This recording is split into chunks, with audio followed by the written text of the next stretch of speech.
Yo guys.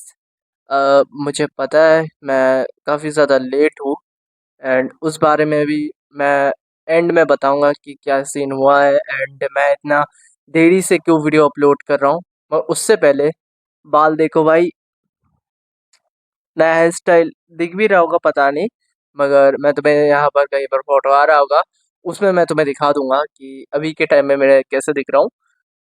And welcome back to short story.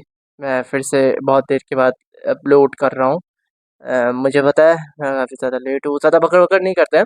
उसका reason तुम्हें video के and में ही पता चल जाएगा। एंड फटाफट स्टोरी में बढ़ते हैं।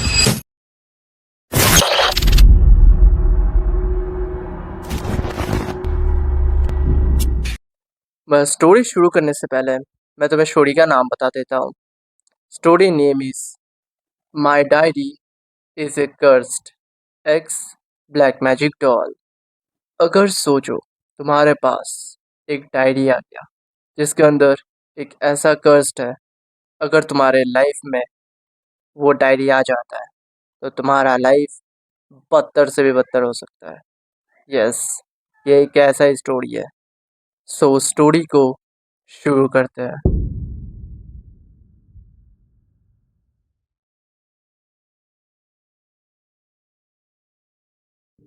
सो हमें दिखाया जाता है एक लड़का जो अपने यूट्यूब में गोस्ट बस्टिंग स्टोरी मतलब वीडियो डालता है। एंड वो लड़का एक पहाड़ पर आया होता है। उस पहाड़ पर वो लोग भूत खोज रहे होते हैं। वहाँ पर बस एक दो लड़के नहीं होते, उनका पूरा टीम होता है। कम से कम एक टीम में 10 से 12 लोग थे ही वहाँ पर। दो तीन तो कैमरामैन थे और एक दो तो लाइट वाले थे। एंड वहाँ पर उन लोग अपना शूटिंग कर रहे थे भूत खोजने का। उन लोगों के पास काफ़ी सारे मशीन थे। रात भर उन लोगों ने वहाँ पर बहुत ज़्यादा तहकीकात किया, मगर उनको वहाँ पर कुछ भी नहीं मिला। उन लोग वीडियो में कहते हैं कि हम लोग एक रात तक यहाँ पर रुके, मगर हमें भूतों का कोई नामो निशान भी नहीं मिला। ना कि कोई रडार में कुछ भी पकड़ा गया, ना EMF सेंसर, ना ही कोई मशीन में हमें कोई भी अलग चीज़ भी दिखने मिला। किसी में कोई आवाज़ नहीं, पूरा रात साइलेंटली गया है। एंड इसीलिए हम ये मानते हैं कि यहाँ पर कोई भी भूत या कोई भी अब नॉर्मल चीज़ तो है ही नहीं। ये सब गांव वासियों का एक गलत सोच है कि यहाँ पर भूत होते भी हैं। एंड इसीलिए ये लोग शूटिंग कंप्लीट करके सोचते हैं कि अब उन लोग वहाँ से चले जाएंगे, मगर उनको उनका टीम कहते हैं कि एक काम करते हैं, हम लोग यहाँ पर अभी के लिए खाना थोड़ा खा लेते हैं एंड उसके बाद यहाँ से चल जाएंगे। वहाँ पर उस यूट्यूबर में से जो मेन चैनल ओन करता है, हाँ, वही सोचता है कि उसे बहुत ज़्यादा बाथरूम आ रहा है, तो वो किसी पेड़ के पीछे जाने का कोशिश करता है। जब वो जा ही रहा होता है, वहाँ पर उसे एक कार दिखता है। रात भर इतना ज़्यादा तहकीकात किया गया मगर उससे कार तो दिखा नहीं था। इस वजह से वो थोड़ा एक्साइटेड हो जाता है। वो इतना भी नहीं सोचता कि कैमरा निकाल के थोड़ा वीडियो भी बना लिया जाए। वो इतना एक्साइटेड हो जाता है कि वो बस उस गाड़ी के अंदर क्या है वो देखने के लिए मतलब इतना एक्साइटेड हो गया था। वो सीधा जाता है उस गाड़ी पे देखता है, वहाँ पर एक बॉडी होता है। बॉडी भी नहीं, उसे कह सकते हैं एक स्कल है। वो कब से वहाँ पर था वो स्कल पता भी नहीं, हो सकता है 10 साल गुजर चुके हो। एंड वहाँ पर वो लोग देखते कि उस गाड़ी के ठीक ऊपर ही एक मतलब गाड़ी के अंदर जो गाड़ी का हैंडल होता है उसके ऊपर एक ऐसा सरफेस होता है जिसके ऊपर हम लोग कुछ भी रख सकते हैं। वहाँ पर एक डायरी होता है। वो सोचता है ये डायरी किस चीज़ के ऊपर है। एंड जब वो गौर से देखता है, वो जो स्केलेटन था वो उस डायरी के ऊपर हाथ रखा हुआ रहता है। यस, उसे वो चीज़ लगता है मतलब इसके अंदर कुछ तो लिखा होगा, एक्साइटेड चीज़। काफ़ी एक्साइटेड हो जाता है एंड वो वहाँ से उस कल को हटाता है, थोड़ा सा मतलब उसके हाथ को हटाता है एंड उस डायरी को वो ले लेता है। जब वो डायरी को खोलता है उसके अंदर लिखा रहता है कि माई लाइफ जर्नी, एंड जब वो पेज पलटाता है उसके अंदर डेट और कुछ चीज़ें लिखे हुए रहते हैं। डायरी के अंदर लिखा हुआ रहता है कि हाय, आज मेरी मम्मी ने ये डायरी मुझे गिफ्ट में दी है एंड इसके अंदर अब मैं अपना लाइफ जर्नी शेयर करूँगा। पहले मैं तुम्हें इस लड़के का डिटेल बता देता हूँ जिससे तुम्हें समझने में थोड़ा इजी हो। मैं अब से इस लड़का नहीं बोलूँगा, मैं इससे पहले बच्चा बोलूँगा, ठीक है? प्लीज़ समझ जाना। मैं एक फिनलैंड में रहने वाला एक बच्चा हूँ। आज मेरा बर्थडे है। मेरी मम्मी ने गिफ्ट में एक डायरी मुझे गिफ्ट में तो दी है, मगर मेरे पापा ने एक रेड कलर का टाई गिफ्ट में दिया। मैं कह देना चाहता हूँ कि जो टाई है वो नॉर्मल लंबा टाई नहीं, जो रिबन जो टाई होता है, रिबन टाइप, जो हम लोग गिफ्ट में भी रिबन को लेकर प्लास्टिक जैसा एक होता है, ठीक है ना, उसको लेकर हम रिबन जैसा बनाते हैं गिफ्ट देने के लिए, तो वैसा एक रिबन टाई होता है, ठीक है ना। वही चीज़ मेरे पापा ने गिफ्ट में दी है, जो मेरे ब्लैक कलर के सूट के साथ काफ़ी ज़्यादा अच्छा लग रहा है। और आज का दिन मैं बहुत हैप्पी हूँ। एंड उसके बाद हम लोग उस लड़के के POV से देखते हैं जब वो लड़का वो टाई एंड वो ब्लैक कलर का सूट के साथ पहनता है, उसका पापा एंड उसकी मम्मी क्लैप कर रही होती है। वो तीनों ही बहुत ज़्यादा खुश हुए रहते हैं। वो बच्चा कहता है कि पापा ये तो काफ़ी सुंदर लग रहा है, थैंक यू पापा मुझे ये चीज़ गिफ्ट में देने के लिए। एंड उसका पापा बोलता है ठीक है, अभी इस टाई को और इस सूट को सही से रख दो, क्योंकि कुछ महीनों के बाद ही हम लोग एक शादी अटेंड करने वाला है, ठीक है? एंड उसका बेटा सर हिलाता है एंड उस रूम से निकल जाता है। जब वो दरवाज़ा बंद ही कर रहा होता है, वो अपने मम्मी और पापा का थोड़ा कॉन्वर्सेशन सुनता है। उसका पापा कह रहा होता है कि ये डायरी तुम्हें मिला कहाँ से? ये काफ़ी अच्छा दिख रहा है, आई थिंक सो ये एक्सपेंसिव भी होगा बहुत ज़्यादा।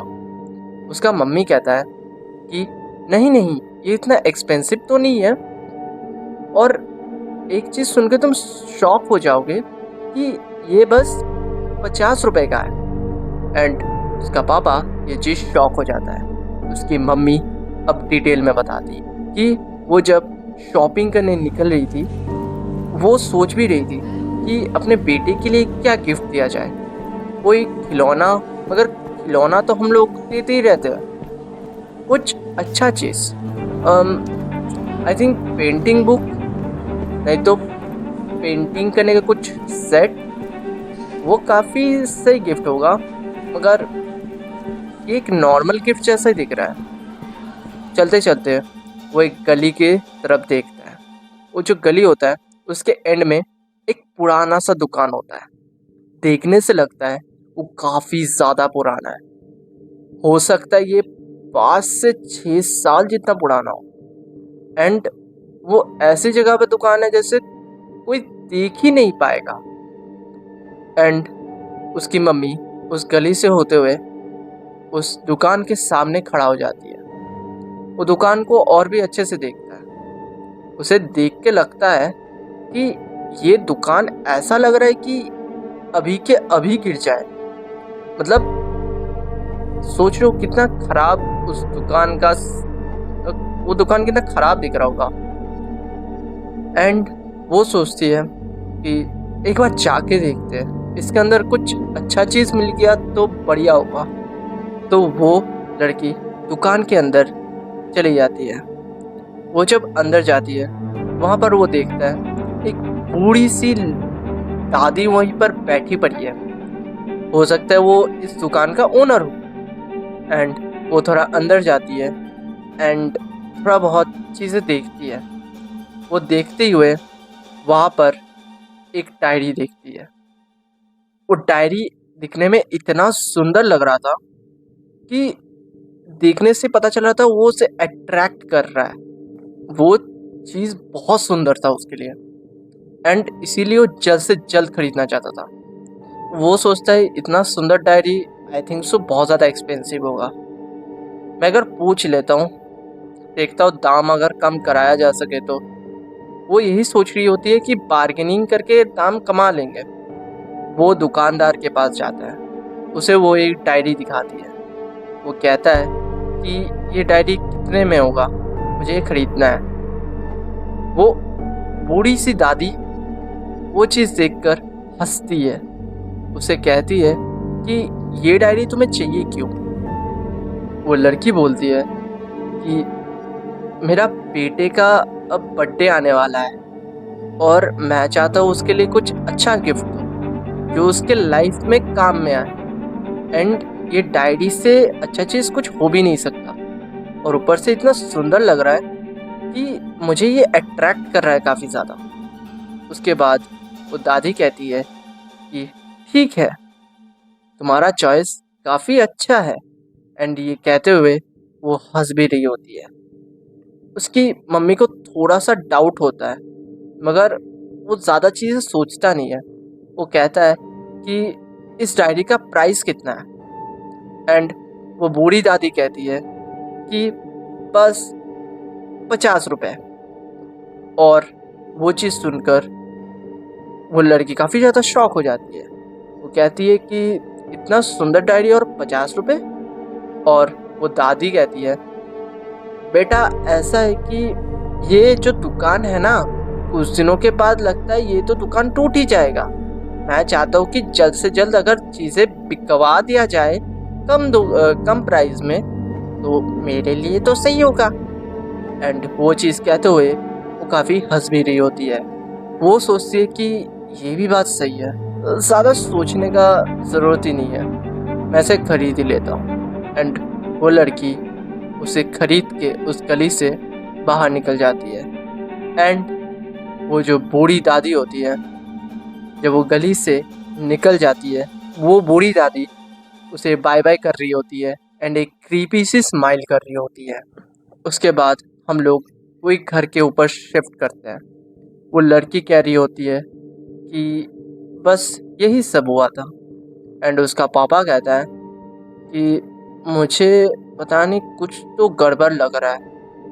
मगर वो बच्चे की मम्मी कहती है कि ज़्यादा कुछ सोचने का ज़रूरत नहीं है, वैसे भी एक डायरी ही है, अभी के लिए तुम सो जाओ, बहुत रात हो चुका है, क्योंकि कल आपको ऑफिस के लिए भी निकलना पड़ेगा, तो ज़्यादा सोचने का कोई ज़रूरत नहीं है। एंड उस बच्चे का पापा वही करता है, वो जल्द से जल्द सो जाता है। सीन शिफ्ट होता है 2 दिन के बाद, 10 फरवरी 2010। वो लड़का डायरी में लिखता है कि आज मेरा घर बुरी तरीके से जल गया।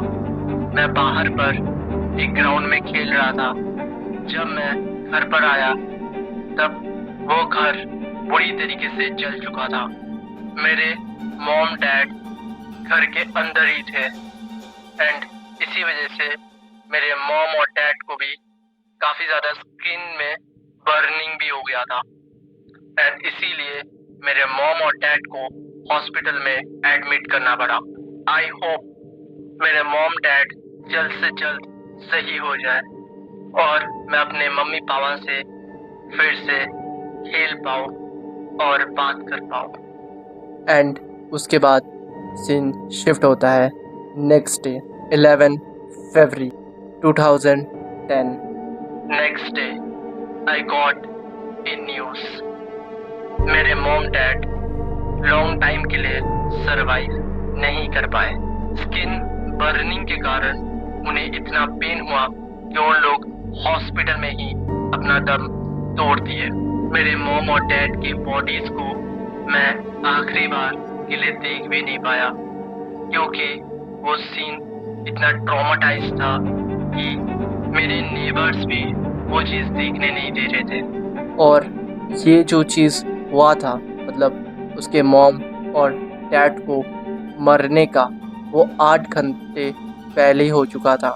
बस उस लड़के को न्यूज़ मिलने में देरी हो गया था। मैं अभी अपने घर को देख रहा हूँ जो पूरी तरीके से जल चुका है।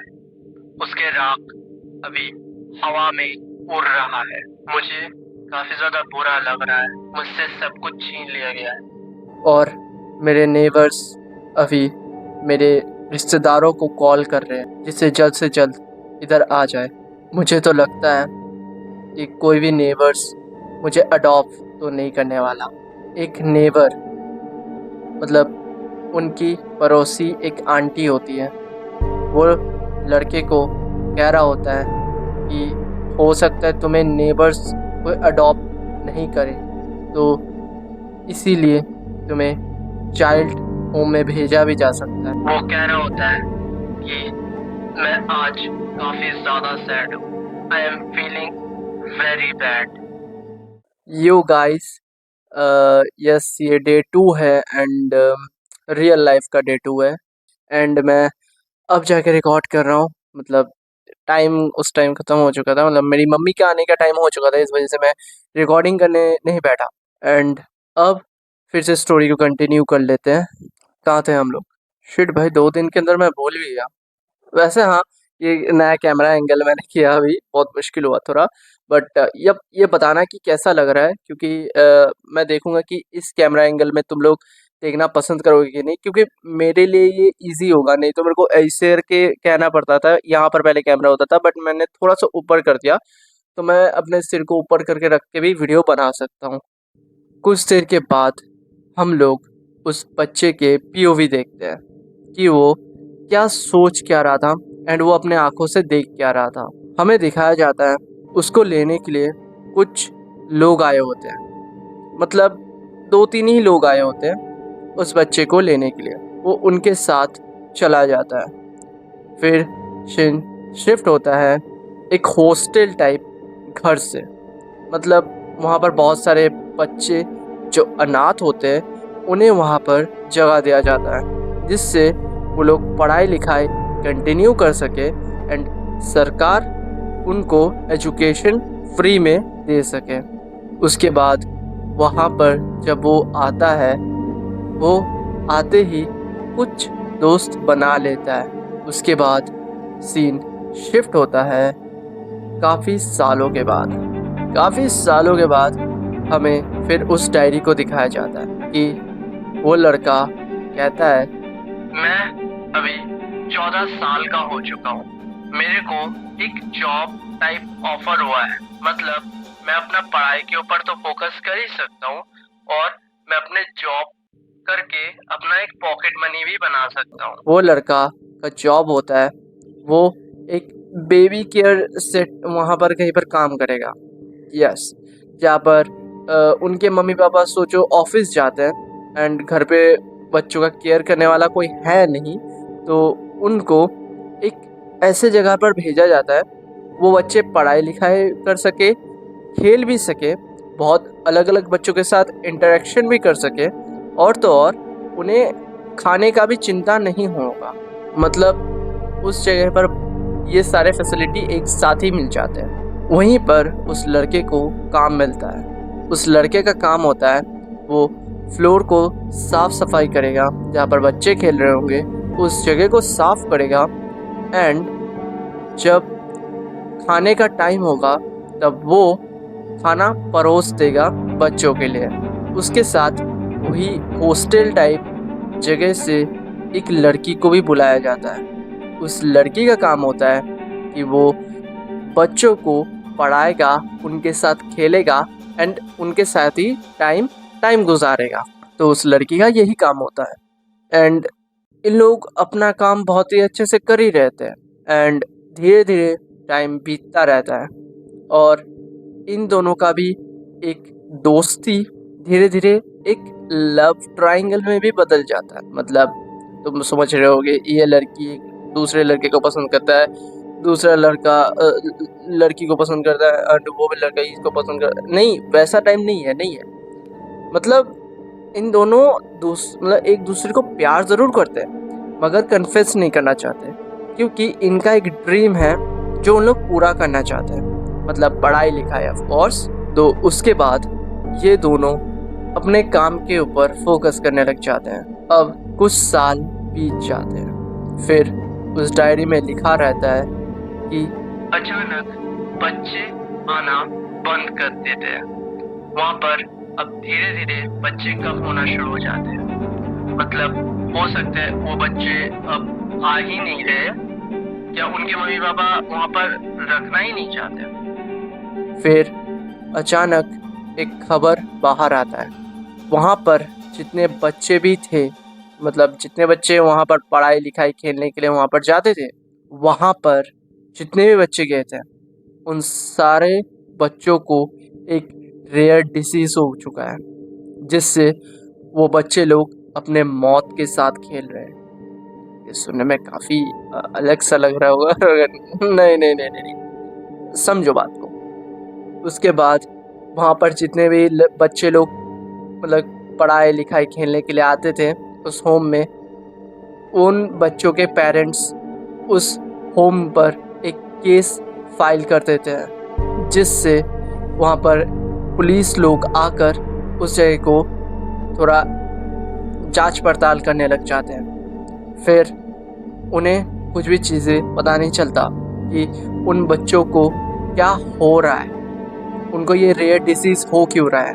वो जगह को थोड़ा छानबीन करने के बाद उन्हें पता चलता है कि जिस केमिकल से फ्लोर साफ़ किया जा रहा था वो असल में बच्चों के लिए सूटेबल नहीं है, क्योंकि वो जो फ्लोर क्लीनर है, मतलब फ्लोर क्लीन करने वाला जो भी साफ़ सफाई करने में लगता है केमिकल, वो केमिकल बच्चों के लिए सूटेबल नहीं है।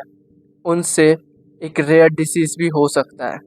ये जो हो रहा होता है, इन सारे चीज़ों का ब्लेम उस बच्चे के ऊपर, उस जगह का मालिक उस बच्चे के ऊपर डालने की कोशिश करता है।